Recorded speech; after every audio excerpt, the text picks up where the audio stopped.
Thank you so much. It seems that we are a small group today, so I think it's great. My name is Theodora Chaspari. I'm an assistant professor in computer science, and my research is on human-centered machine learning and artificial intelligence. And as part of this series, TAMIDS has asked me to provide my views and provide some prior research that has been conducted by other groups, as well as by my group in relation to trustworthy artificial intelligence, and specifically for biomedical data, and specifically along the dimensions of socio-demographic implications and fairness. And since we are very few here, and maybe we don't need to record this small part of the introduction, I was wondering if people could just introduce themselves and give me a background of, in which department are they, what they would like to get out of this workshop today, so that I know that I can adapt a little bit as we go. And maybe we don't have to record this. I don't know if for privacy we can record this or not. Yeah. Go ahead and stop it. I can start a little bit with the presentation, and then if there are any questions while during the presentation, please feel free to ask them during the presentation. I'll try to also be monitoring the chat as well. So as we all know, recently, in the last 10 years, AI and big data and machine learning have had really tremendous progress. And now AI technologies are pretty much throughout our lives, in every aspect of entertainment, health, medicine, economics, you name it. However, these technologies, as we all know,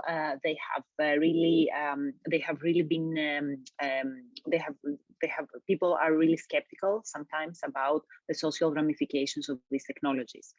So, for example, there has been a recent announcement from the Department of Justice in the US to warn against disability discrimination when using AI tools, let's say to give a loan, or AI tools to provide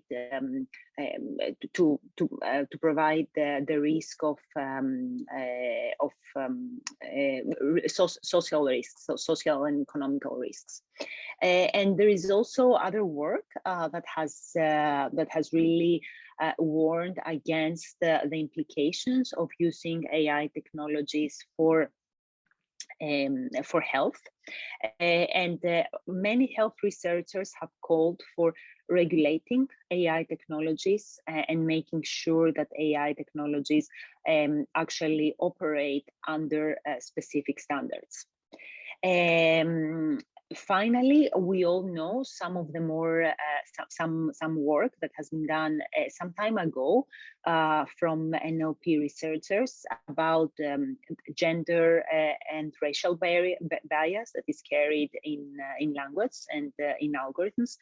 So, for example, the typical example that if we're referring to a doctor, we usually refer to the pronoun he. Whether if we're referring to a nurse, usually we use the pronoun she.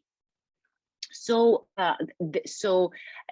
as humans, we all have our biases, and then some of these biases might be perpetuated in the algorithms that are being used, because the algorithms are actually developed by humans.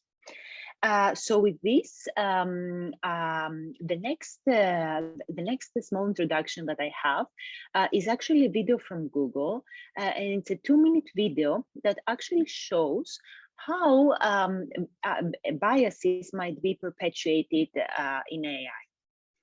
And let me try to share my screen here and share my audio.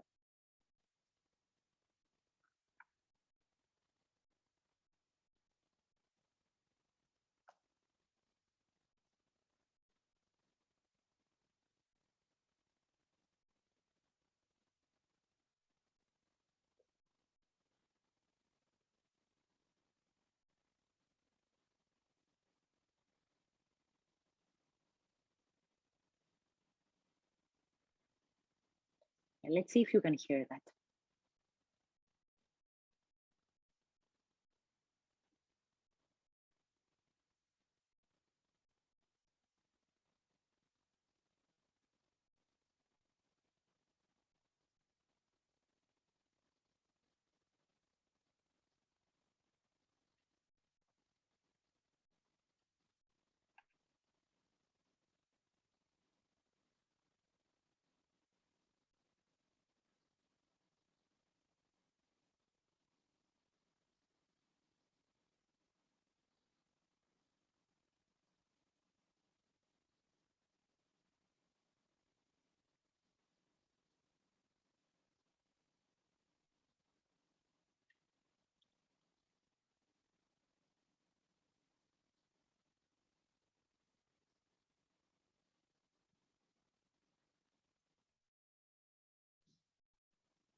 human bias in that, but just because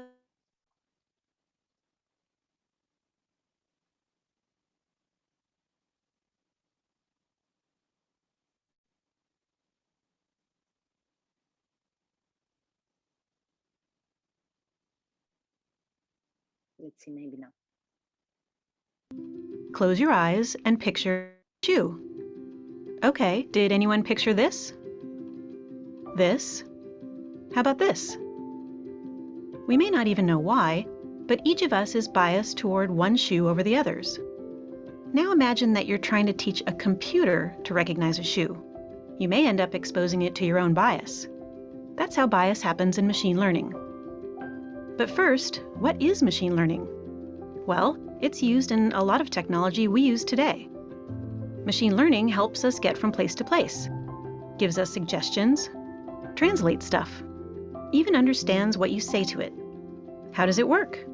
With traditional programming, people hand code the solution to a problem, step by step. With machine learning, computers learn the solution by finding patterns in data. So it's easy to think there's no human bias in that. But just because something is based on data doesn't automatically make it neutral. Even with good intentions, it's impossible to separate ourselves from our own human biases. So our human biases become part of the technology we create in many different ways. There's interaction bias, like this recent game where people were asked to draw shoes for the computer. Most people drew ones like this. So as more people interacted with the game, the computer didn't even recognize these. Latent bias. For example, if you were training a computer on what a physicist looks like, and you're using pictures of past physicists, your algorithm will end up with a latent bias, skewing towards men. And selection bias. Say you're training a model to recognize faces. Whether you grab images from the internet or your own photo library, are you making sure to select photos that represent everyone? Since some of our most advanced products use machine learning, we've been working to prevent that technology from perpetuating negative human bias. From tackling offensive or clearly misleading information from appearing at the top of your search results page, to adding a feedback tool on the search bar so people can flag hateful or inappropriate autocomplete suggestions. It's a complex issue and there's no magic bullet, but it starts with all of us being aware of it so we can all be part of the conversation. Because technology should work for everyone. So this is kind of a nice video, a nice introductory video that was put together a few years ago and explains how easy it is for some of these AI algorithms to be biased. And of course, there are several sources of bias that come into play when we're talking about AI and the interaction between humans and AI.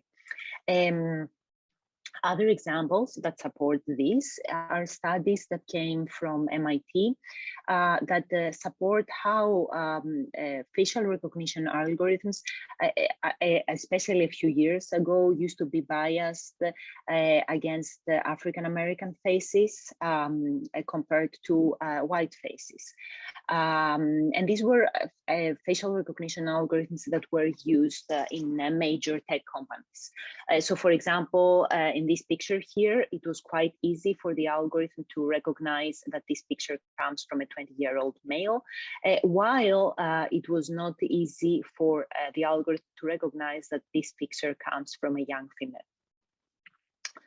In addition to that, there is prior work about speech recognition that also supports this evidence that some speech recognition algorithms are biased against certain groups.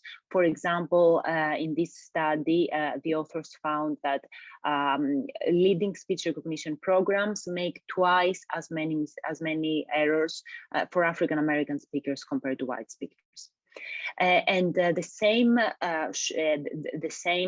could be examined for other subgroups such as Hispanic speakers or non-native English speakers or other subgroups that might be potentially underrepresented in the data that they have. So providing here a small overview of the tutorial that we're going to have today. So first of all, we're going to discuss a little bit about what are potential sources of socio-demographic bias in machine learning algorithms. We're going to provide examples of two studies, and again, they're very preliminary studies that have examined socio-demographic bias, especially for biomedical data and some of these human-centered applications. Then we're going to outline approaches that have been followed in the community for mitigating this bias if we find that this bias exists. And finally, we're going to summarize the discussion with some general recommendations about how we can achieve fair machine learning. And in the second part of this tutorial, we're going to provide a practice problem on speech-based diagnosis of mental health conditions. So let's start with the first part of the talk. Now, we're going to describe what might be sources of bias. And as we all understand bias, when we are talking about complex machine learning systems, bias might come in all stages of designing and training and using the system. So all the way from the data that is being fed into the system to the actual mechanisms that are being followed to train the system, as well as into the interaction between the machine learning system and the user. So when it comes to training data, there are certain cases in which bias might be generated. For example, prior work has used the term minority bias to refer to the simple fact that minoritized groups or groups from certain sensitive communities might not have a sufficient number of training data. And why is that? For example, we know that for health data, there might be groups which have been traditionally underserved in healthcare. Therefore, scientists have not been rigorous enough of collecting data for certain groups. And just by this fact, AI algorithms might be biased from that very, very simple thing. On the other side, another type of bias refers to what we call missing bias. So when we're talking about missing data, it might be the case that we can have random missing data occurring in completely random points. However, there might be systematic missingness in our data. For example, we might have a lower quality of sensor devices for groups that might belong to lower socioeconomic lower socioeconomic groups. And by having lower quality sensor devices, for example, lower quality smartphones, lower quality computers, these groups might not be able, let's say, to fill up surveys. If surveys are taking a long time, they might not be able to fill those surveys up just because they might not have a brand new iPad to fill the surveys with, or to fill all the surveys with. On top of that, we might have, let's say, a differential impact in the way the data is being censored, is being collected. For example, low quality devices might result in different distributions of data compared to high quality devices. A specific example in that is speech data and acoustic features. Usually if we have a brand new iPhone, this iPhone could have a very good quality microphone compared to an older smartphone device. And you understand that when we have a better quality speech signal, then we will get much better quality vocal measures. On top of that, another factor that might come into play basically is the fact that we have confounding factors between groups.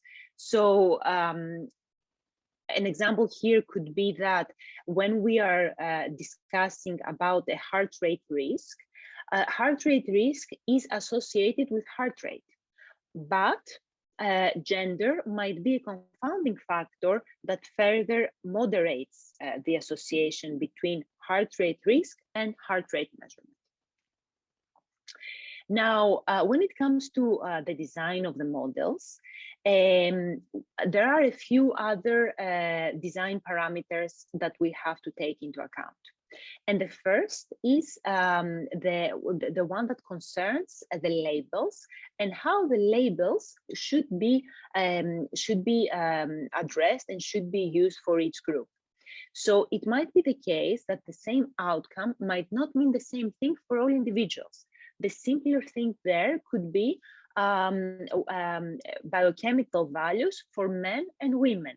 Sometimes we might have different thresholds, different normal ranges for these values, depending on the biological sex. Another example there could be what we call cohort bias. Basically, the fact that sometimes we tend to consider traditional groups when we conduct our analysis. For example, when we conduct speech analysis, we tend to consider female versus male speakers, without considering, let's say, biological sex or other protected groups such as LGBTQ groups, because these could result in different expressions and different acoustic features at the end, or different linguistic features. Now, another thing that is important when we are discussing about commercially available algorithms is the fact that some of these commercially available algorithms that are being widely used in AI systems that interact with people on a daily level rely on proprietary algorithms. And this means that we are not really able to understand the inner mechanisms of the algorithms if these algorithms are proprietary. The only thing that we can do is just, in the best case, understand what are implications between input and output. So this really makes it difficult to dissect those algorithms and to better identify and pinpoint what might be specific sources of bias throughout the design of these algorithms. Now, another very important thing that sometimes as computer scientists and as data analysts we tend to forget is the interaction between the machine learning system and the humans, because eventually the machine learning systems might be used by humans to take certain decisions, especially when we're talking about consequential and subjective tasks. So then there are various sources of bias that can come from this human-AI interaction. One potential bias is what we call automation bias. So, for example, experts might not be aware that a machine learning model is not performing well for a certain group, and they might blindly trust the machine learning model, assuming that it performs well for all people. Another example of bias is when the clinician or the expert accepts incorrect model outputs, and then if at that point the algorithm loops back by updating the parameters based on the labels that the clinician is actually providing during this decision-making task, then this mistake is propagated over and over again. So imagine that a model provides an incorrect decision for a certain person. The expert accepts this incorrect decision, and then the model's idea about this incorrect idea is actually reinforced because this is looped back to the way the model is being trained. And finally, another example of bias when it comes to human-AI interaction is what we call dismissal bias. So sometimes human decision makers might have their specific mental model, their specific view about how the problem should look like and what decision I should make for that specific case. That decision and their way their mental model is structured might have some incorrect biases that might systematically favor or not favor a specific group. So at that point, even if there is an unbiased AI system, if this AI system interacts with a biased human, then still the bias is not really mitigated. And finally, when it comes to the interaction of the machine learning models with users, there are certain other types of biases that might creep in there. So an example there could be the term that is called privilege bias that we have a little bit talked about the way the data is collected. So just from the fact that certain machine learning based technologies might not be available for all groups, this means that the way these machine learning technologies are being adapted and revised are not really taking into account specific groups in place. A very blunt example is, let's say, the brand new Google phones that have this brand new AI, right? So who can afford to get these brand new Google phones? Probably more affluent communities. So the way this new AI now will learn from the users and will be eventually revised in versions 2 and 3 will be based on more on these humans that are parts of specific socioeconomic groups, which is not good because we would like an AI algorithm that can eventually work well for all people and take into account all people's perspectives and opinions. And another thing that many times comes into play, especially when we are talking about more consequential things such as healthcare, diagnosis, or other socioeconomic problems, is the fact that certain groups of people might mistrust new technologies because of the fact that new technologies have been systematically biased against specific groups. So that's another part that needs to be considered, not only when designing these AI technologies, but also when disseminating these AI technologies in real life.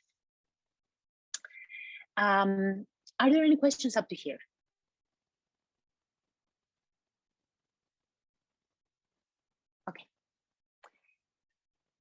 So now we're going to provide a few case studies about how AI technologies can have explicit or non-explicit biases, and how analytically other work has attempted to identify those biases.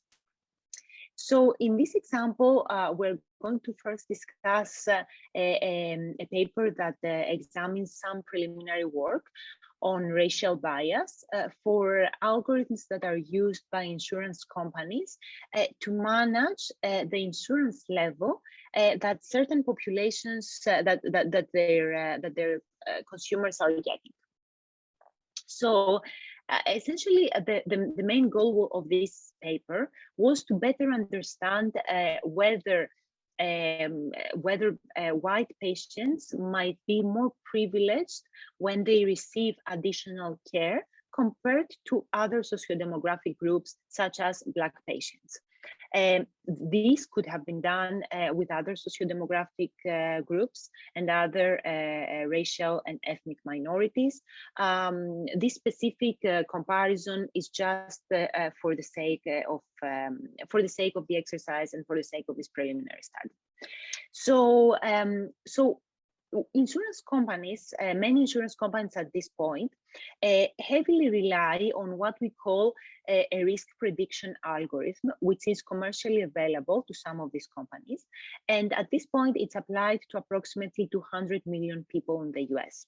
So what this risk prediction algorithm does, it combines multiple sources of patient data from electronic health records, and it tries to better predict whether a person would be at an additional risk in the next year.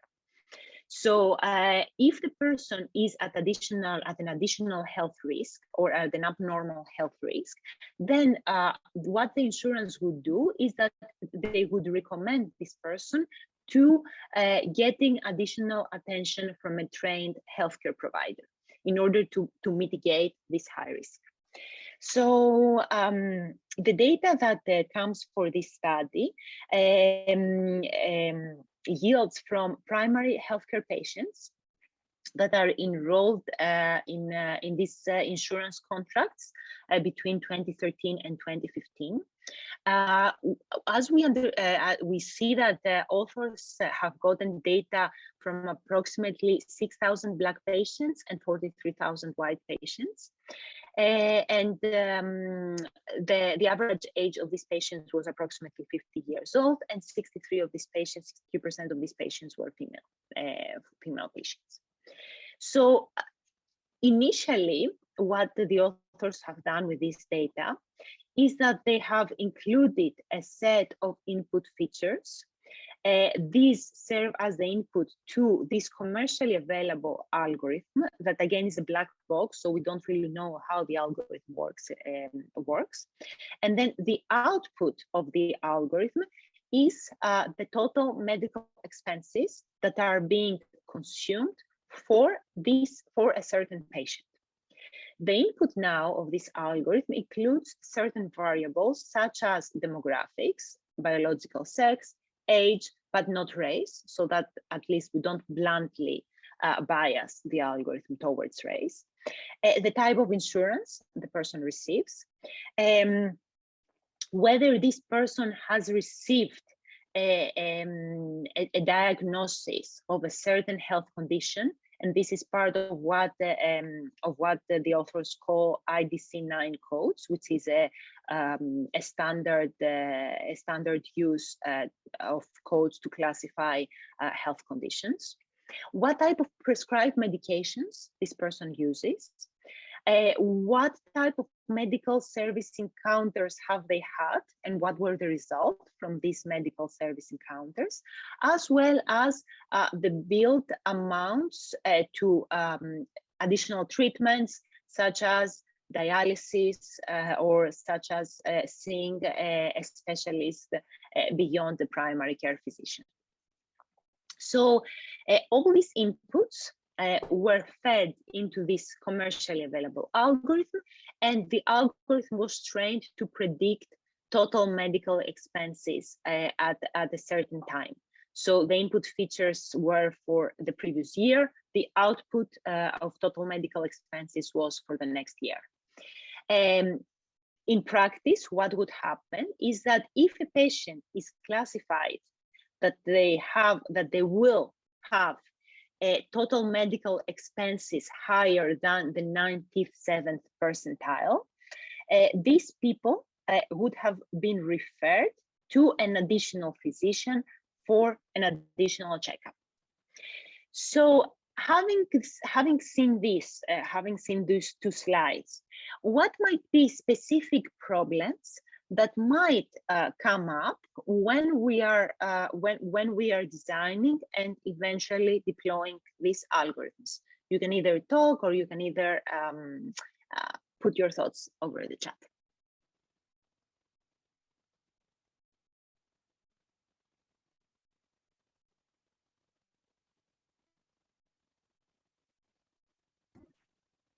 I think there is interesting selection bias in the data itself, because the number of white Americans and Afro-American individuals that have been listed in the data set is not really in proportion to what we see in, say, US population. So that together with, if it is applicable in here, the kind of mechanism used to collect the data, I think plays an interesting role. Yeah, that's absolutely correct. So first of all, the input data itself in this paper is a little bit biased, and that's definitely a limitation about the paper. And it's unproportional to the distribution of the general population, which is a big problem. And then this potentially compromises the variability that we can see in the data or other things. Any other thoughts? What other information would you have liked to know about the data, or do you have any thoughts about the second slides about the algorithmic development here?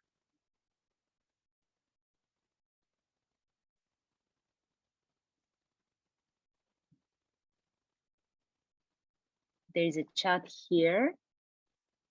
Okay, so Vannevar says that the medication choices might be important. For example, getting generic versus brand medication if generic is available, and type of insurance. So Vannevar, do you mean that type of insurance should, this should be the output, or because they are the input of the models? Is this what you mean?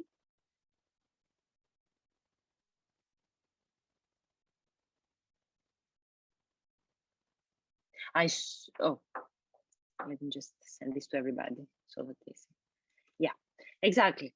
So basically, another important thing here is that already the inputs that are in the model, some of the inputs might actually be indicative of one's socioeconomic status. Although socioeconomic status is not an explicit variable in the model, we know that people who have certain type of insurances belong to lower socioeconomic groups. And in terms of prescribed medications, people who take the generic brand versus, you know, the brand name, the generic medications versus the brand name, because the generic medications are cheaper. This might already be a certain source of bias into the system and into the algorithm. Any other thoughts?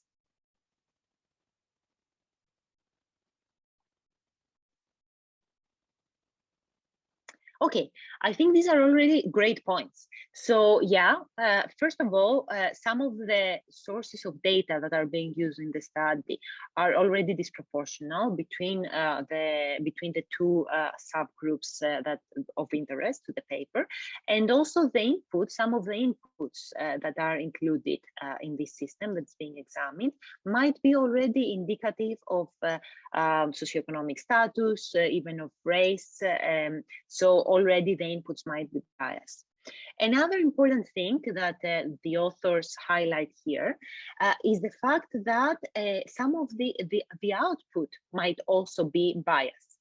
And we're going to explain their thought process in the next few slides. So essentially, when the system is trained this way, these are the results that come from the system. So in this graph, we see the percentile of algorithmic risk score that is being estimated, predicted by the algorithm. And then in the y-axis, we see the number of active chronic conditions, for example, heart conditions, diabetes, all the chronic conditions that might put people at additional health risk.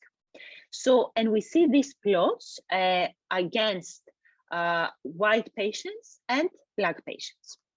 So what we see essentially that for a certain predicted algorithmic risk score, as we can see here, the number of active conditions from Black patients is higher compared to the number of active chronic conditions from white patients. So what this means is that for the same predicted level of risk, Black patients depict a significantly more illness burden compared to white patients.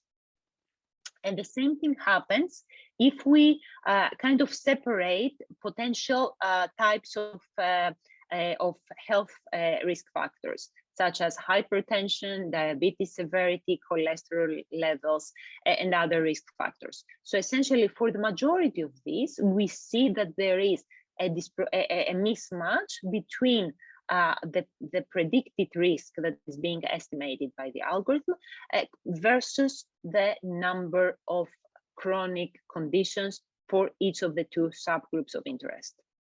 So what might be an important, what might be a potential reason of why this happened? A potential source of this bias might come from the input data, or might come from the output. So so essentially, a potential source of this might come from the fact that the output of the algorithm included the total medical expenses.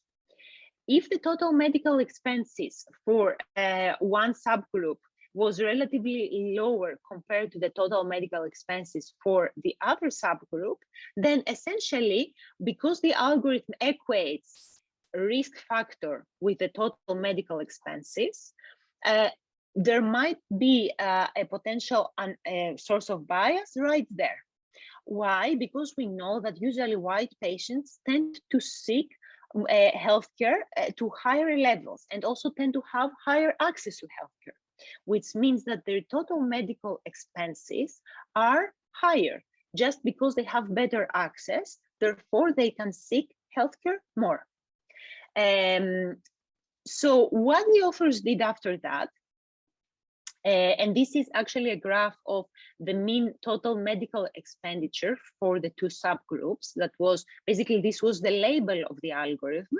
So we see that for many of cases, the total medical expenditure for the white patients was higher compared to the total medical expenditure for the Black patients.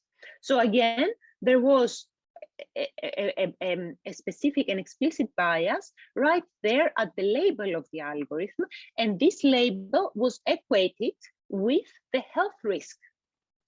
How can we how could we potentially mitigate this? What could we do to fix this?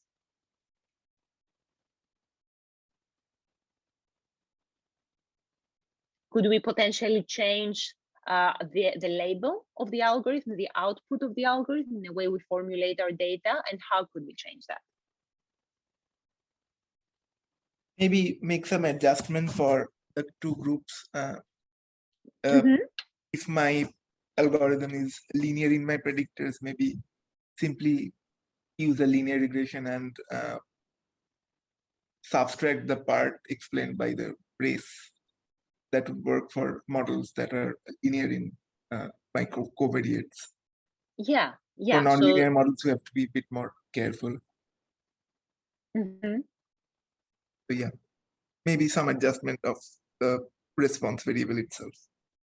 Yeah, definitely some adjustment of this response would be great. Like we can just have, we can just normalize these values per group instead of having the absolute values. That might be a way to go about this. So the authors didn't try that, although this could have been actually a good way to start. So what they tried to do is that they tried to check a few more labels here. So they tried to check avoidable medical costs and active chronic conditions in the next year. And essentially what we see here is that if we use if they use active chronic conditions as the output of the algorithm and then retrain the algorithm by using, again, the same input data, although we said some of this input might be biased, but as an output, the active chronic conditions, then we get a better balance between the percentage of Black patients and the percentage of white patients that are being referred by the algorithm. So instead of getting 14% of Black patients referred, we get at this point 26%.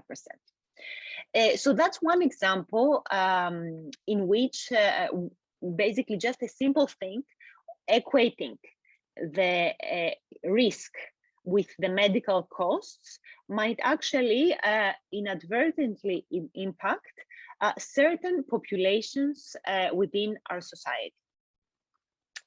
Any questions up to here?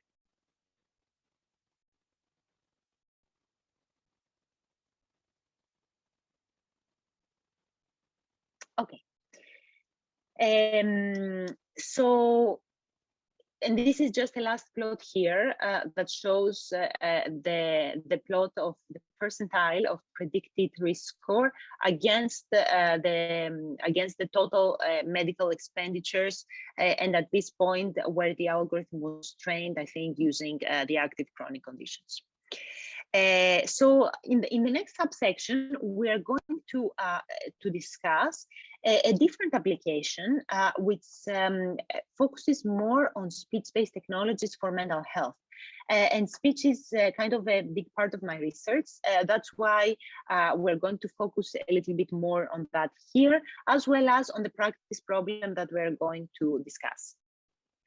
So there has been a lot of discussion on speech biomarkers that can potentially help people estimate mental health severity and diagnose mental health. And why speech biomarkers can do that?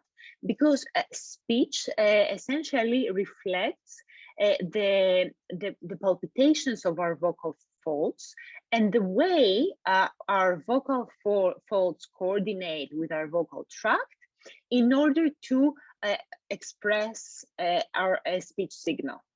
Now, some of this coordination between the different parts of our speech production system can be indicative of our cognitive state as well as of our emotions. And a blunt example here could be what we say about patients with depression, that sometimes patients with depression appear to have a more monotonous speech compared to their healthy counterparts. So that monotonicity in speech can be reflected in certain vocal characteristics of speech, such as certain frequencies, speech loudness, speaking rate, and other similar vocal measures. So now, as part of what we're doing in the Human Behavioral Signals Lab, we have tried to understand how bias might creep into these speech-based algorithms from the point that data is being collected and processed, all the way into the design of AI models, as well as during the interaction between the AI models and the mental health clinician. So here I provide a very simple example of our preliminary study. And this preliminary study focuses on estimating one's anxiety levels from people's vocal characteristics. So these specific vocal characteristics can be, I think in this case, this is fundamental frequency. So essentially, in this case, it's anxiety. There we go. So in this case, we see two different vocal measures. The first measure that we are going to describe is what is called F0, and F0 refers to fundamental frequency. Fundamental frequency, as the word says, is the frequency of the palpitation of our vocal folds. So usually how this is perceptually perceived, it's perceptually perceived as pitch. Women tend to have higher values of fundamental frequency than men because they have a higher pitched voice. So this is how you can understand this vocal measure a little bit more. So here, what we have done, first of all, we have separated men and women. So here at this point, you can see the fundamental frequency of characteristics of women, and here you can see the distribution of fundamental frequency characteristics of men. And we have done this because we know that there are inherent gender differences. So anyways, gender is a confounding factor in this analysis. So after that, we tried to see whether in our data we might be able to observe significant differences within the female speakers between African-American female speakers and white female speakers, as well as white female speakers and Hispanic female speakers. And we saw actually that there are some significant differences between these groups. These significant differences, and the same happens for male speakers, specifically for African-American male speakers and white male speakers. So what might be potential factors that these differences might come in? Vocal tract anatomy is not necessarily the only source that influences these vocal measures. Another potential source of influence is the speaking style, or the way, the confidence that the person projects when they are speaking, or potentially the way they have learned to speak in public. So all these factors can be reflected into the acoustic measures that we get from our participants. And the similar observations can be shown here for shimmer. So shimmer is another vocal variable that indicates the breathiness and tremulousness in voice. Higher shimmer indicates higher tremulousness. And again, we find some significant differences within female speakers and within male speakers across the racial groups that we are looking at. So after that, after we have seen that there are some significant differences between the focal racial groups, what we wanted to do is use those features, some of which we know that are biased, as an input to a simple machine learning classifier. In this case, we used a decision tree. And the output of the decision tree was the level of anxiety from a certain speaker. In that case, anxiety was captured as a self-reported variable. So basically, individuals gave a speech in a public speaking setting. And after the end of the speech, they self-reported their perceived anxiety using a validated questionnaire. So the input for this model were the vocal and prosodic features, such as fundamental frequency, intensity, speaking rate, shimmer, and jitter. And here in the first group of these plots, first of all, we want to see if there is any significant difference with respect to self-reported anxiety, because self-reported anxiety is our label. So first of all, we want to see whether we are already feeding our system with certain bias. And actually, this is what happens. So essentially, what happens is that we see significant differences between African-American female speakers and white female speakers when it comes to self-reported anxiety. And we also see significant differences between African-American male speakers and white male speakers, as well as between Hispanic male speakers and white male speakers.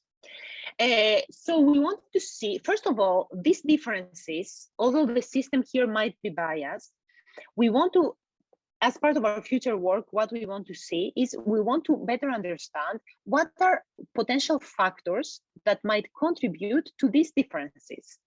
Is it just that we are not sampling correctly from these populations, which might be a potential reason? Or is it just that there is something that is supported by evidence from prior work that actually supports these differences? So we should be able eventually to better understand what might be other confounding factors here that are responsible for these differences. Now, after that, what we did, we wanted to see whether these differences are actually preserved in the machine learning system. And we found that in the actual decisions that the machine learning system provided, these differences are not really preserved. So if, let's say, we have a Hispanic male speaker that comes to our public speaking session, then if the speaker self-reports X level of anxiety, this level is not predicted correctly by the AI model. So the AI model, as you can see, pretty much removes all these self-reported differences from the system. In certain cases, especially in this case that we are talking about potentially understanding outcomes and potentially identifying people who might need more help, who might be more stressed during public speaking tasks. That might be a machine learning system in this case that doesn't really work well. Why? Because some of these differences are not preserved. So if a machine learning system is tasked with this state anxiety prediction task, it will not be able to identify actually which speaker was more stressed than another speaker. And again, here there might be other confounding factors that might play a role. So we really need to better understand what are these confounding factors. Any questions up to here?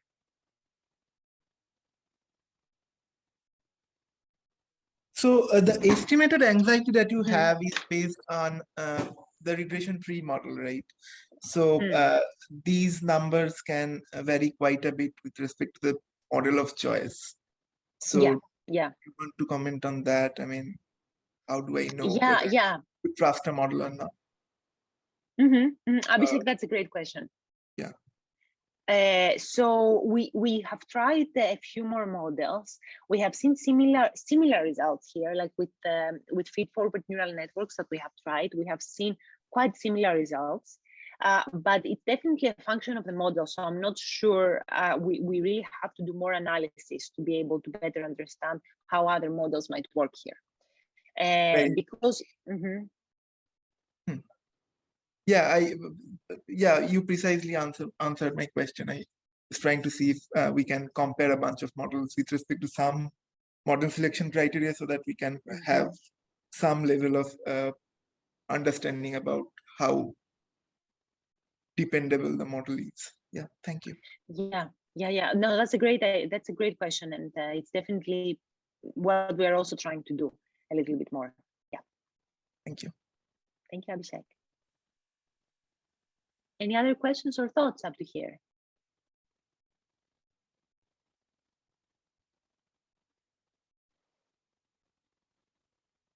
Okay.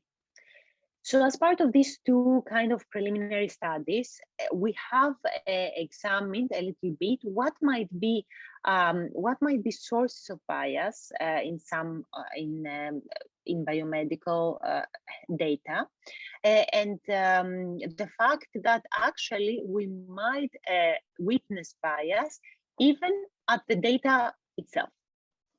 Now, what we want to do is to see if there are any approaches for mitigating socio-demographic bias. And I'm just going to outline here 3 approaches that have been proposed by groups. And then, of course, there might be other approaches that might be relevant here. So the first approach that we're going to discuss is an adversarial learning approach. And what this approach essentially does is that it's trying to reduce evidence of the socio-demographic information that might be present in the data or might be present in the inner workings of the model. The whole motivation behind doing that is that if we try to reduce evidence of socio-demographic information, then the data is likely to be less biased.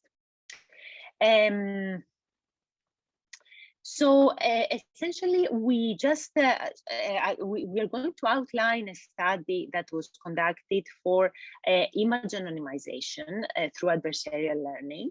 And the purpose of conducting this image anonymization was the fact that if we remove evidence of the user ID from the images and from the parts of let's say a neural network that conduct these image transformations, then if we remove evidence of user ID from these image transformations, we should be able to get a less biased model. So what we wanted to see here is whether first of all, transformations implemented by convolutional neural networks, which are very commonly used in image recognition tasks, whether these transformations contain user information, and whether we can potentially anonymize these signal transformations in order to preserve behavioral information, medical information, health information, and remove as much speaker-dependent information as we can, or user-dependent information as we can. So here, there are 3 data sets that are used for this task, and these data sets are publicly available. So first of all, in order to answer the first question, what we did is that we trained a convolutional neural network, and this convolutional neural network was trained for the behavioral task of emotion recognition. You can do the same, let's say, if you have a data set for depression or a data set for any other type of mental health condition, the output could be this mental health condition. And we wanted to see essentially whether these transformations of the network, these layers, preserve some type of user-dependent information. So what we did is that we froze this first part of the network. And then in the second part of the network, which consisted of the dense layer of the feed-forward neural networks, this part was retrained for the task of user classification. Now we understand that if the task of user classification performs well for this network, this would mean that there is some substantial information about user ID that's being preserved in these convolutional kernels. So this is exactly what we find.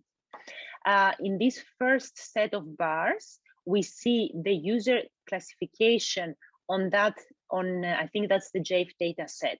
And this user classification is pretty good when we just use a simple convolutional neural network to classify among users. But we also see that if we use this CNN approach here that is being fine-tuned in its last layers for user identification, while the first convolutional layers are being trained for emotion classification, the user classification accuracies here are pretty comparable to the original user classification accuracies. And we see that these higher accuracies remain even after we blur the image. So this indicates that there is some significant amount of user-dependent information that is being preserved for very standard facial emotion classification models. Now, as part of the second task, what we tried to do is that, okay, we said, let's say that we have this emotion recognition network. How can we unlearn the user specific parameters from this emotion recognition network? And what we did is that we added another set of fully connected layers.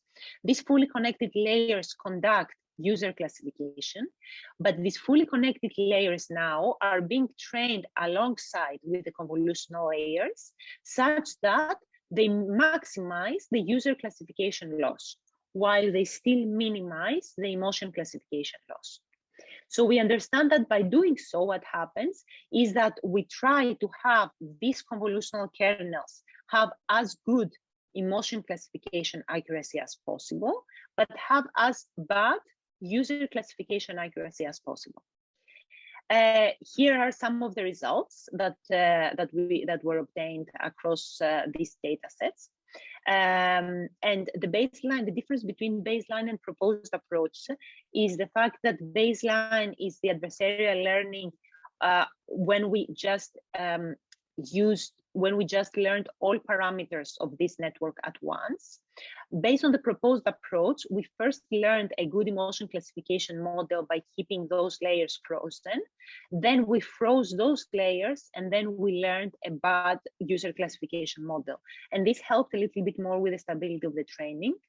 That's why this model here with the orange bar provided slightly better results for emotion accuracies because it was able to better learn these emotional classes, while we see that this orange line provided low accuracies of user classification.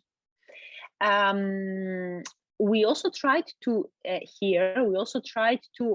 visualize some of the transformations that were produced. So in this first row, you can see the original image. In the second row, you can see the images that resulted from the emotion classification in which no anonymization was conducted. And then here you can see the images that were taken from the proposed anonymization approach.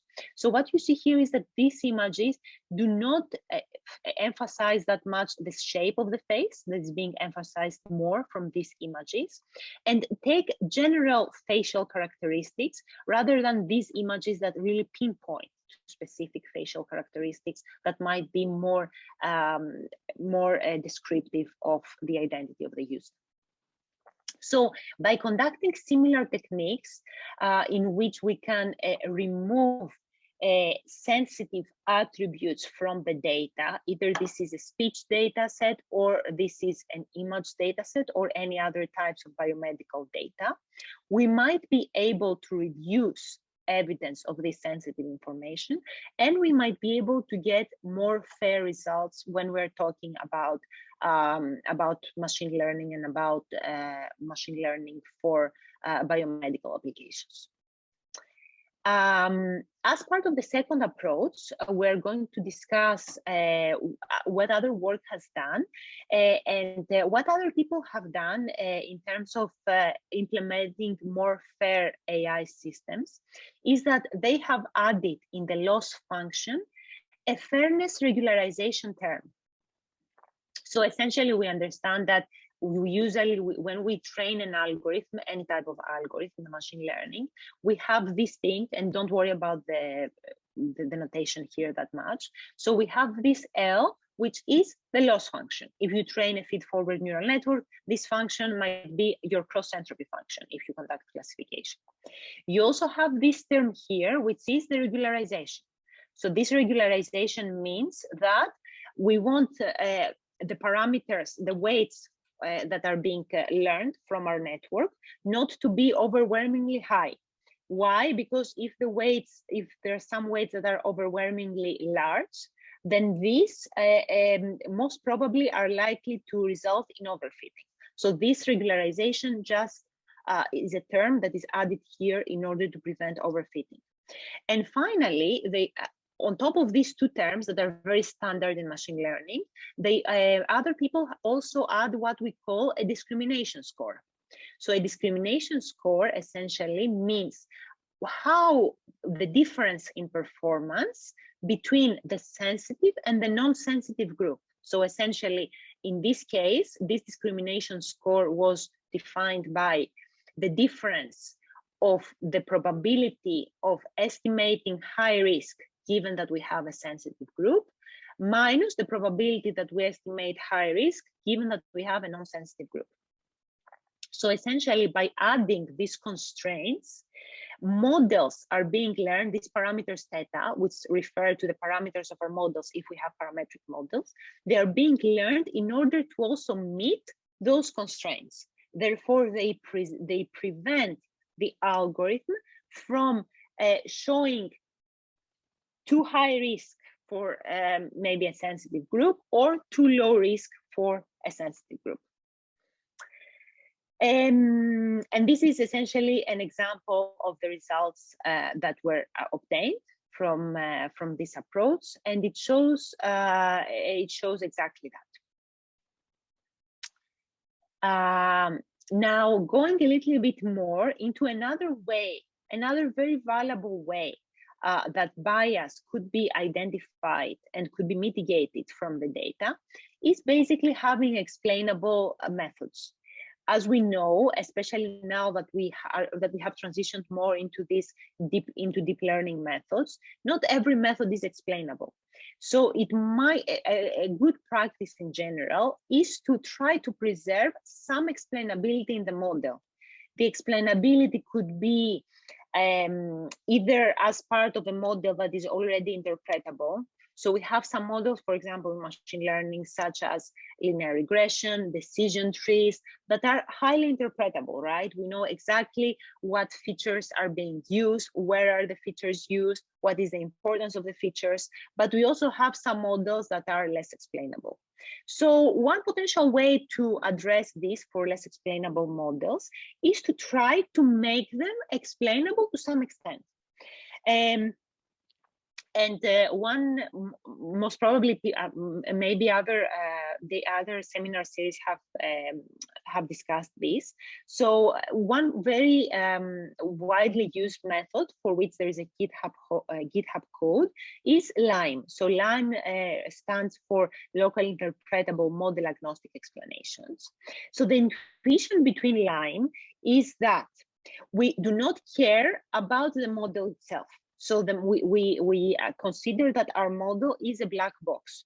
However, we care about changes in the input that might produce changes in the output.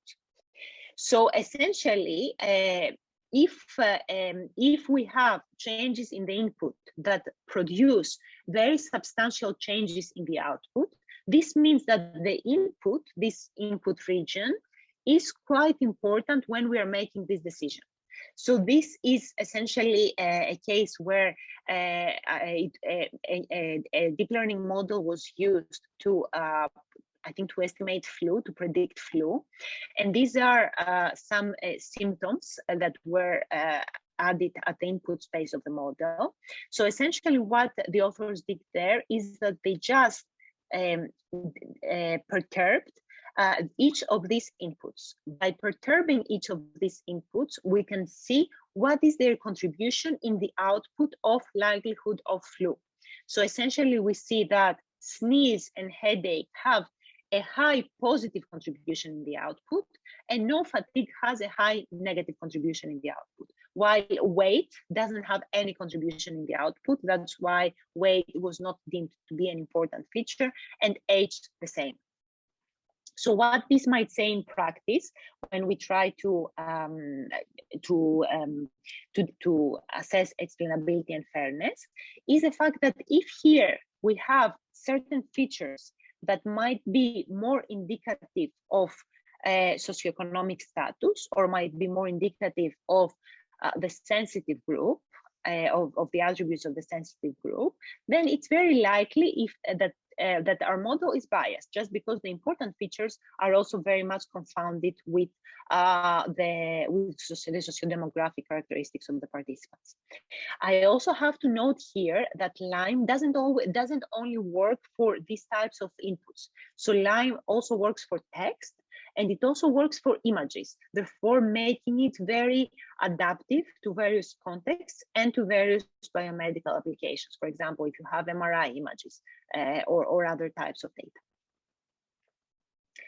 Finally, we're going to briefly discuss about some general recommendations for fair machine learning that I was able to find throughout the literature.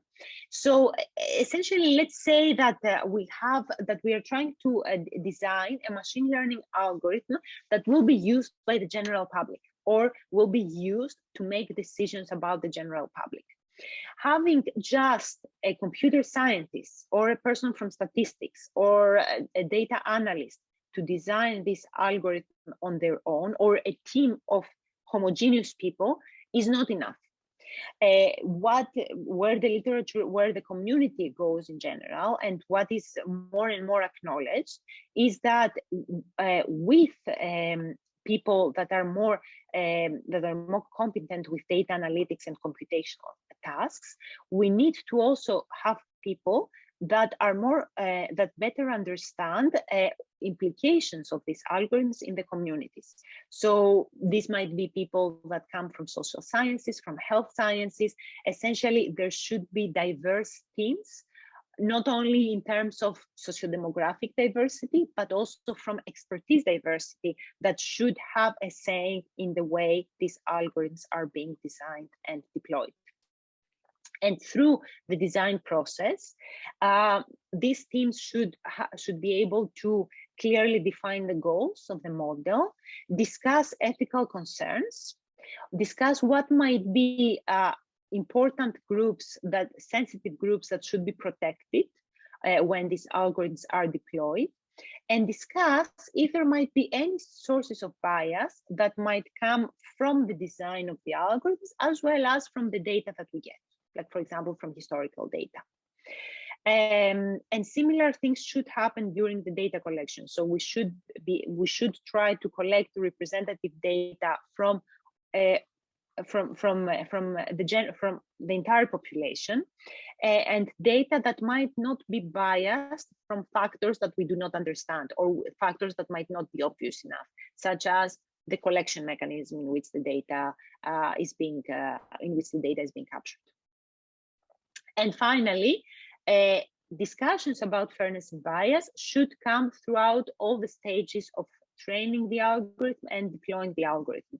After the algorithm is being deployed, the algorithm should be monitored for potential bias while more data is being collected, as well as while the algorithm is making decisions. So here, these were just some final recommendations that are present in the community. I'm happy to answer a few questions for the next couple of minutes. And then after that, I think we can transition a little bit into our practice example. But I would be happy to discuss any thoughts, any comments that you have about this, and potentially ask any questions while we are setting up for our practice problem.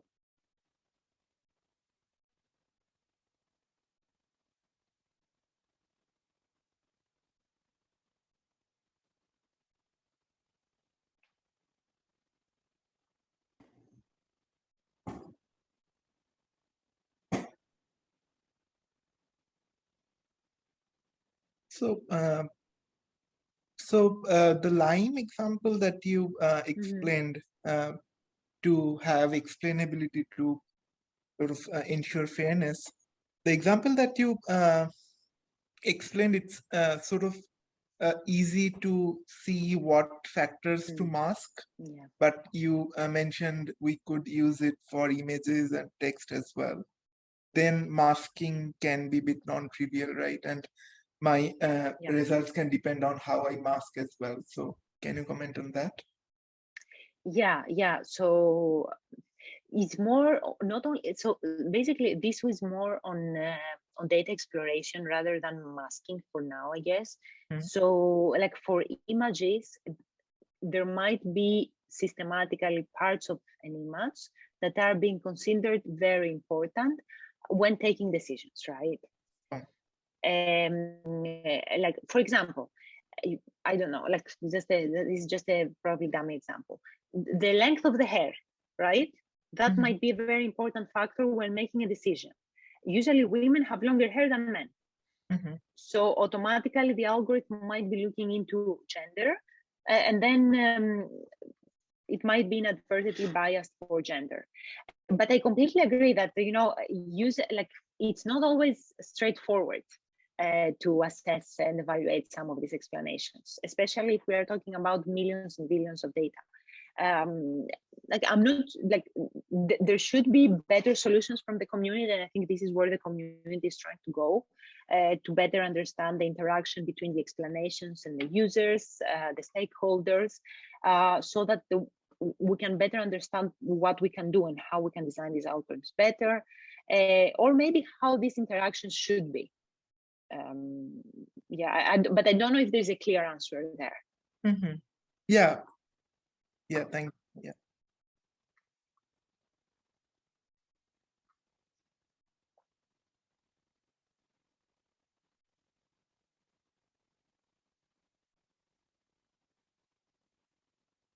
So there's one question from Vannevar. How often do you have to adjust fairness terms in a research project? Repercussions of adjusting on the fly during many iterations of model validation. So Vannevar, is the question about how many times do you have to add kind of this fair, like when you train a model, how many times do you have to add this term, the similar terms similar to this, right? Yeah. So these are kind of quite new things, and in practice, I don't think this is kind of heavily done in the community, but I think the community is getting it's going there, and there is actually a good reason why. The reason is that sometimes the data that we have lacks the meta information. So we might know, for example, especially in healthcare communities, right? If we have publicly available data, we might know inputs and outputs for participants, but we might not know in the public data gender and ethnicity and race of the participant. And that's also because of the fact that the researchers who are sharing the data are trying to protect the privacy of the participants. So it's not really a straightforward problem here. But I think So recently, for example, in one of the conferences that we are participating, they have added a statement about the ethicality of the algorithms.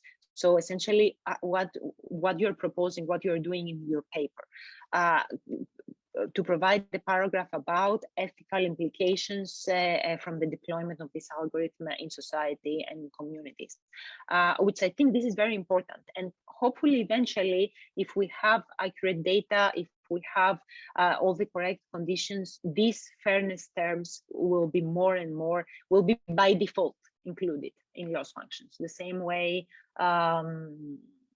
regularization is included. And then this is like, I think we also have to be cautious about that. This is one type of fairness, right? It might not be always the case that we want the same predicted risk for all groups, because if we have a group that historically has been disadvantaged, we might want to predict a higher risk for that group, right? So this goes a little bit back into the interaction between the communities, the interaction between the medical doctors, the researchers, and the data scientists, to be able to nail this down and to better set the constraints from the problem, because it might not be that the same constraint is good for all problems.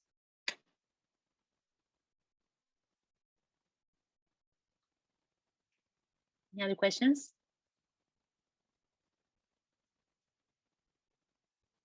Okay, so I think there was a CSV file and a practice problem, a PDF with a practice problem that was shared with everybody in the morning.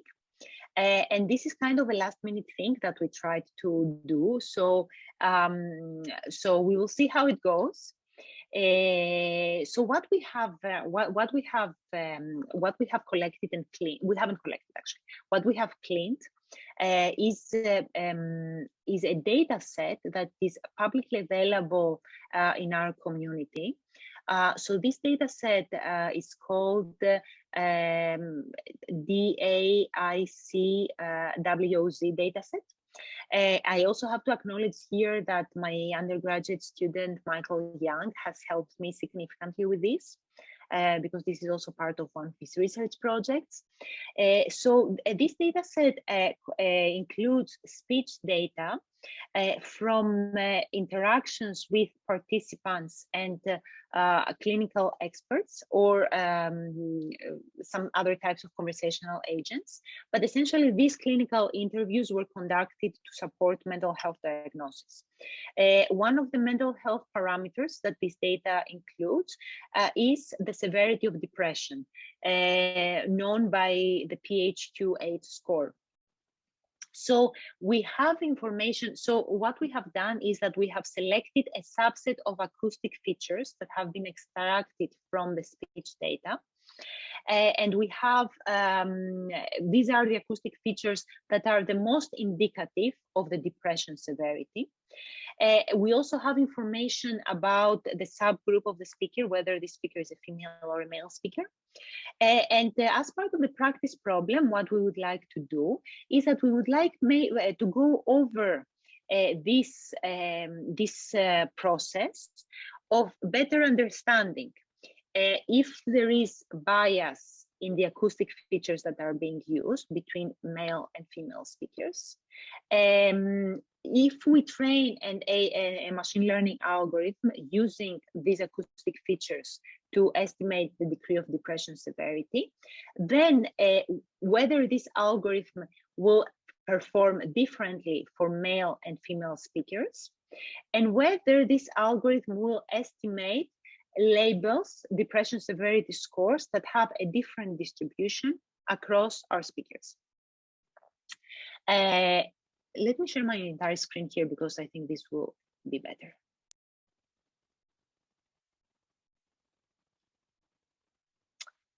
So here you should have received this data.csv file.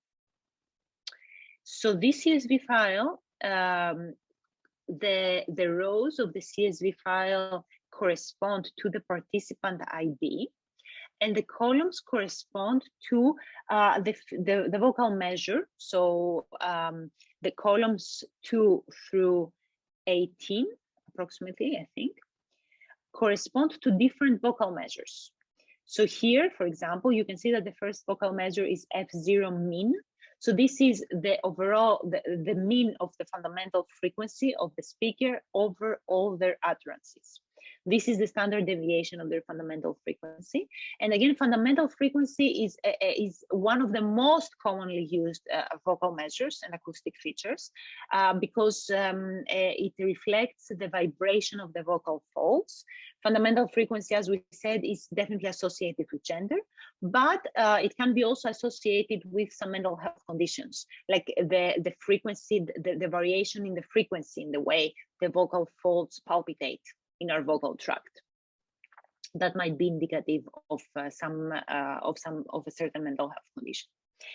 So here are just different statistics of fundamental frequency.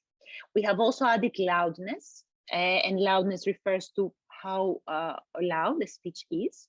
Spectral flags, which refers to variations across the speech spectrum. MFCC4 here is the energy content of speech at a certain frequency. Most probably here nobody has had experience with speech analysis. So essentially, speech, a very common way to examine speech is to perform a frequency transformation and then group frequencies together into very low frequency, low, medium, and high frequency. So essentially, the male spectrum corresponds to 13 groupings of the Fourier frequencies. So this is the fourth grouping of these Fourier frequencies. Now, another variable that is quite important is shimmer. And shimmer is very important because it's related to speech breathiness, hoarseness in voice, trembliness in voice. So it can be quite indicative of one's mental state. Harmonic to noise ratio is another ratio with respect to energy content across frequencies. And then this F1, F2, and F3 measures, these are now formant frequencies within the speech. So intuitively, and you don't need to know, I guess, more information about this, why these are very important, because formant frequencies are secondary, you can think of them as secondary fundamental frequencies of speech beyond the F0. And these are very important because usually for people with depression, previous studies have found that there is a low variance with respect to the range of these formant frequencies compared to healthy individuals. That's why these fundamental frequencies have come up here as important features and are quite relevant. And then finally, these two terms here, voice segment length mean and standard deviation, essentially are a proxy of the percentage of time the person speaks, the mean and the standard deviation of that percentage of time. So finally, the second column from last has the PHQ score. So that's the score of severity depression. Lower scores correspond to lower severity depression. Higher scores correspond to higher severity. You will see that this is a continuous, kind of not a continuous term, but integer values that range from 0, I think, all the way up to 30. For this reason, because we want to estimate that score, we are going to conduct a regression task, not a classification task. Although you could have just treated this as a binary variable by just putting a threshold in the PHQ-8. Finally, we also have this meta information about biological sex. I think 0 refers to female speakers, 1 refers to male speakers. So what this now tutorial, what this practice problem asks to do is, first of all, compute the number of samples belonging to male and female speakers, just to make sure that we have a similar number of samples.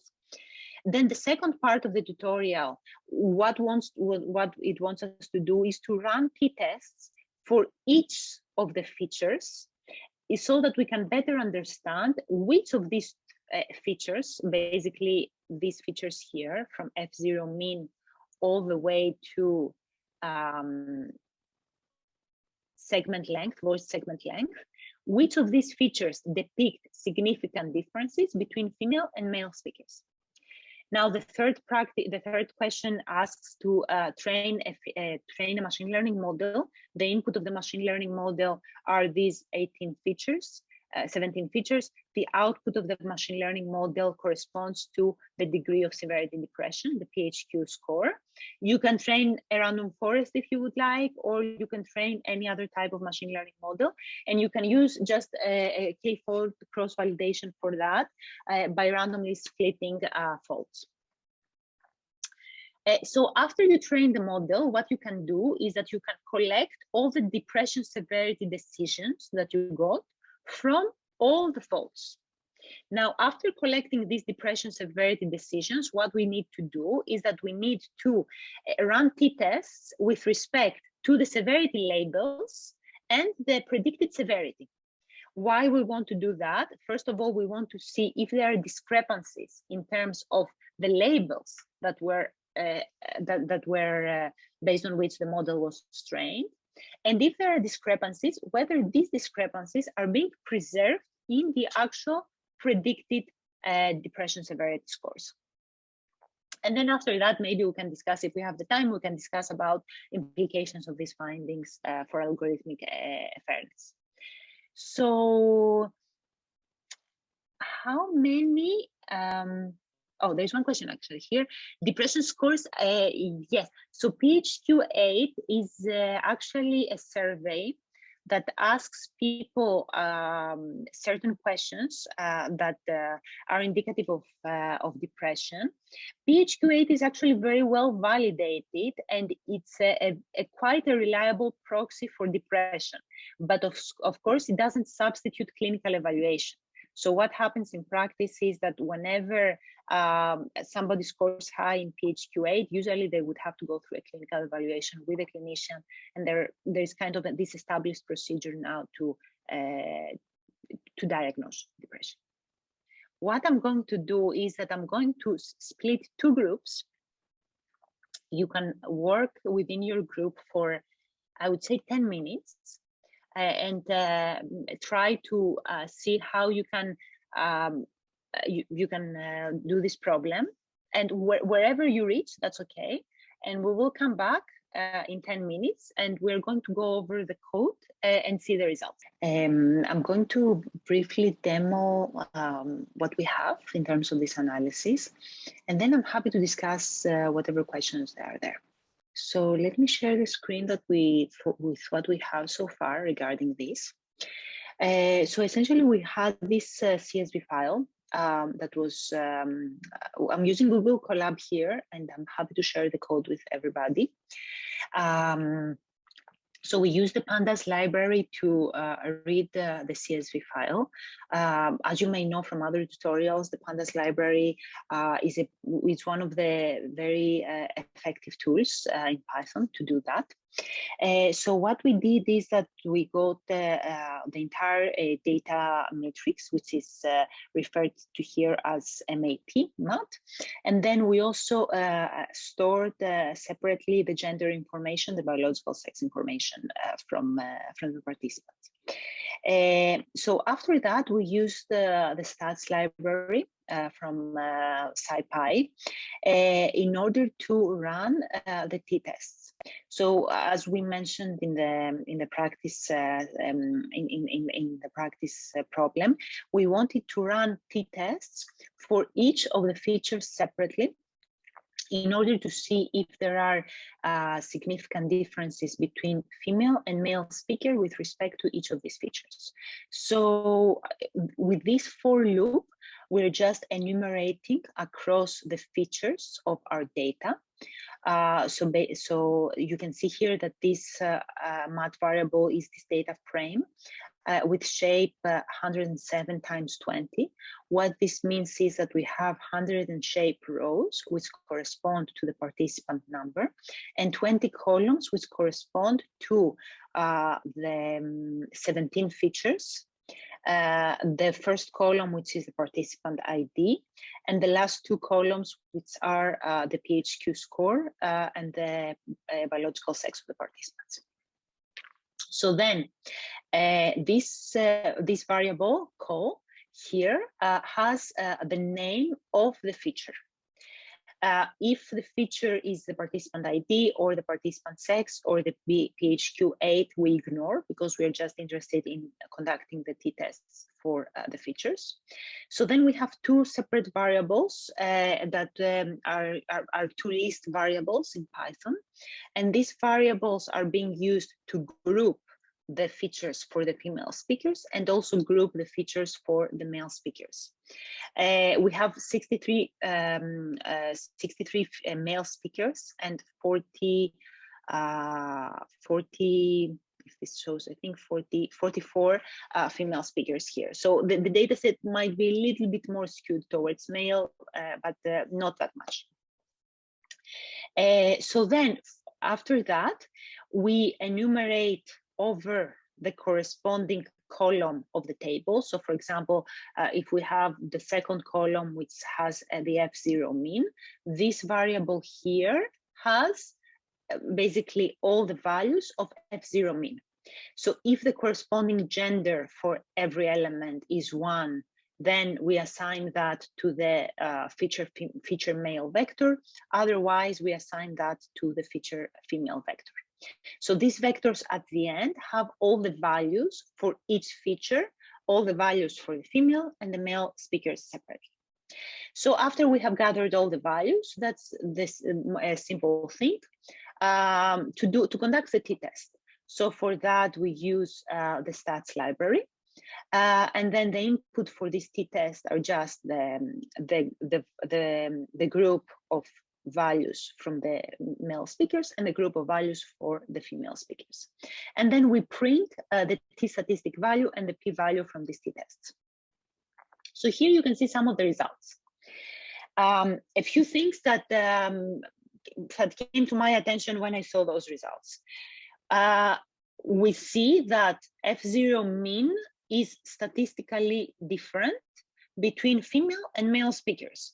That's something that we definitely expected in the way the speech measures are being derived. We said that F0, which is a fundamental frequency or the pitch, tends to be higher for female speakers compared to male speakers. And that's why we observe this significant difference here. We also observe similar significant difference with respect to the variance.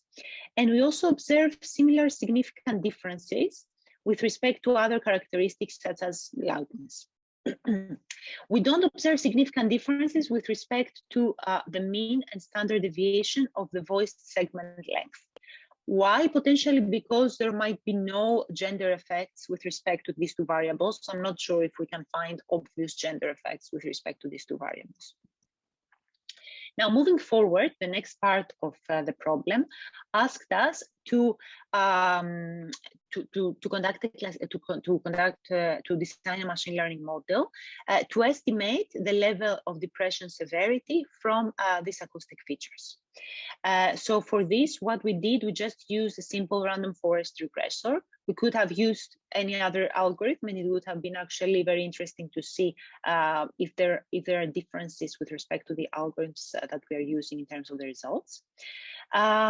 So what we did, so this function here from sklearn is used to implement the random forests.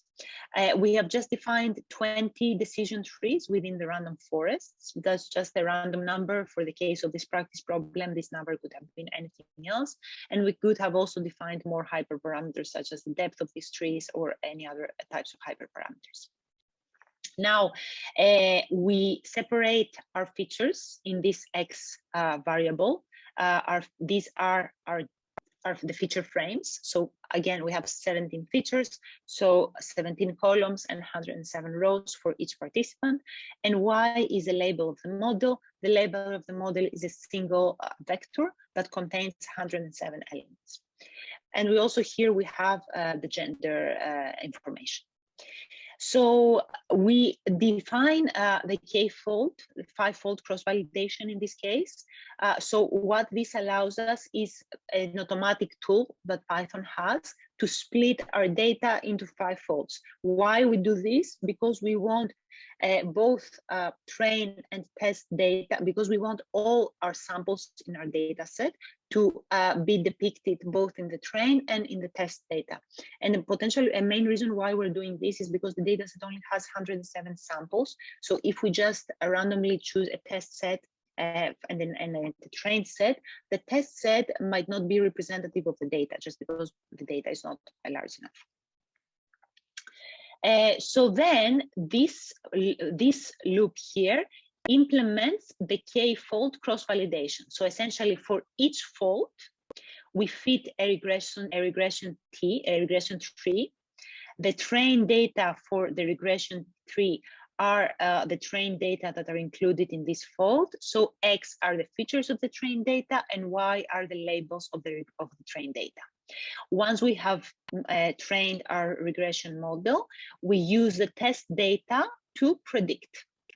And this variable Y predict now has the predictions for our test data. You can see here that this is an array of shape 21, of length 21, because our test data have only 21 samples, whereas our trained data here have 86 samples. We reorder the gender information for our test data because we have shuffled this cross-validation has shuffled the order of appearance of the samples. We need to also appropriately shuffle the gender information to make sure that these are correctly sorted. We do the same with the label information, with the PHQ labels, and then we append some of the metrics that we get. So we get the mean absolute error between the predicted and actual PHQ scores in this error vector, error list. And we also append the estimated depression scores in this estimated scores list. So after that, this is just some things to make sure that our data have the same type all along. So it's not really something that we need to go over here now. So now the main part of the algorithm, after we have at this point this estimated scores variable, has all the estimated PHQ scores from our 5-fold cross-validation framework. So at this point, we had 107 data samples. Each of these data samples has participated once in the test set, and therefore we have a prediction for each of these 107 data samples. Following that, we want to see now, we want to run t-tests with respect to the estimated PHQ labels and the actual PHQ labels and see what we get. How we do that? We collect these labels again for male and female participants, the same way we have done before. So this is essentially just collecting those vectors separately. And here we run the t-test between female and male participants with respect to the predicted labels. Here we run the t-test with respect to the actual values. And here we also write the errors, the mean absolute errors. We compute the mean absolute errors for the female and the male participants separately. And these are the results that we get. So the overall mean error that we get from our cross-validation is 4.7. If the range of the PHQ is around 26, I think with what we have in the data, maybe a little bit more. So that's kind of a moderate error, I would say. The predicted PHQ-8, the mean is around 6 for female participants and around 6.4 for male participants. Well, while the actual PHQ-8 is 7 for female participants and 5 for male participants. And this is approaching significance. It's not significant fully, but there we can see that clearly there are some differences. So what this says essentially is that the labels that came in the model are higher for female speakers compared to male speakers. And this is also in accordance with prior work that suggests that there is higher prevalence of depression for for women. But what happens is that this machine learning model is not able to essentially preserve those differences, because the average label estimated PHQ score for the female participants tends to be around 6, for the male participants tends to be around 6. So these differences between the two groups of speakers basically disappears at this point. What would this mean in practice is that if we have a model and the model actually gets data that is correctly biased, and again, this is up to discussion, this model cannot preserve any differences, therefore potentially cannot differentiate between higher risk scores for a certain group. And these are also the mean absolute errors that we get for male and female participants respectively. So we see that for female participants, the error is slightly higher compared to the one of the male participants. This was an overview of this small practice problem and the way some of these things that we discussed in a more theoretical level, they can be more tangible with a small scale example and some code. If you have any questions or discussion points, I would be happy to stay a little bit and discuss a little bit more. And if you would like this Python code, I would be happy also to share that. If you send me an email, I would be happy to share the Python code.